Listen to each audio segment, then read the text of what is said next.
An open letter to Bill Gates. Dear Mr. Gates, my name is Zoltan Lieberman.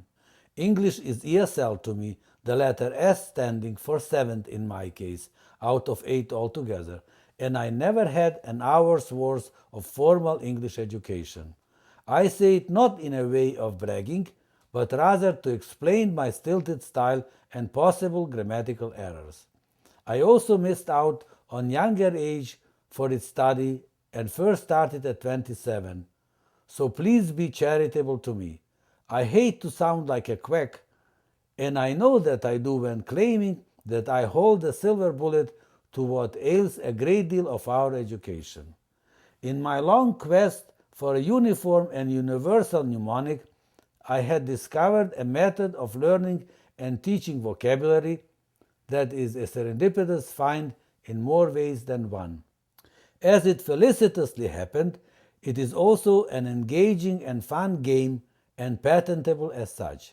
The method is also trademarked as Name That Word, a takeoff from the popular TV show of the past Name That Tune.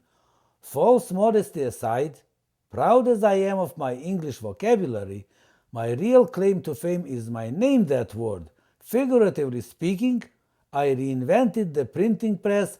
Except of printing on paper, it imprints the words indelibly in people's brains, memories.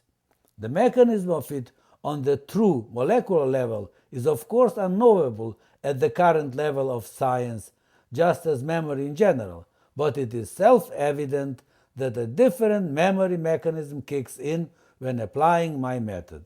Besides being a remedial tool, it is also an instant diagnostic one. Don't let my present time small college backdrop fool you. Perhaps my singular situation of an institutionally unaffiliated long-time foreign student of English was exactly the condition necessary to discover Name That Word. Among the many ramifications of my method of teaching and learning vocabulary, I prefer to call the subject word literacy, a term of my own that is, in my opinion, more in keeping with modern terminology and reflects better the subject at hand, is my discovery of the less than satisfactory state of affairs with teaching of the subject in our schools.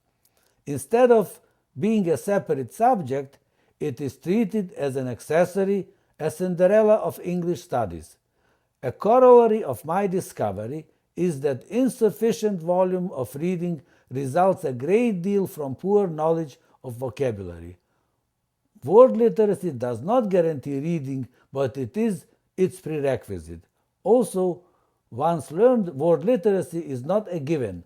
Just as a flower garden, it requires continuous care.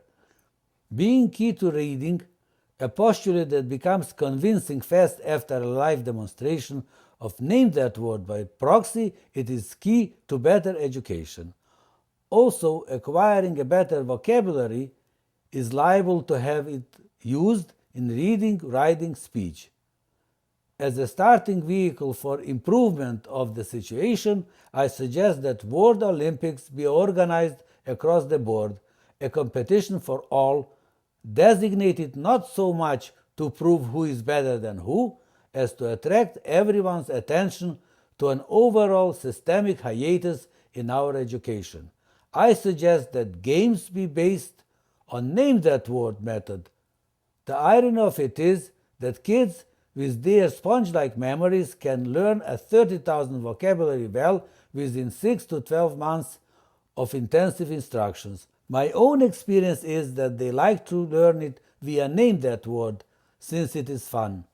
In the year of 2004, when the then NEA chairman Joya's reading at risk article summarizing 40-year-long statistical research came out, I wrote personal letters about Name That Word to all members of the Congress and Senate, to which I received about 140 answers, many of them praising it and even promising to vote for it when the pertaining issue would be raised for legislation.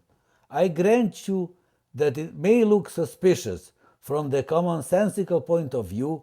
Why would a good remedial method claiming to be designed to revive and enliven reading to be so almost universally, willfully rejected. It took me years to figure it out, fear of embarrassment. Yet it is way beyond last thing anybody would want to do is to embarrass anyone.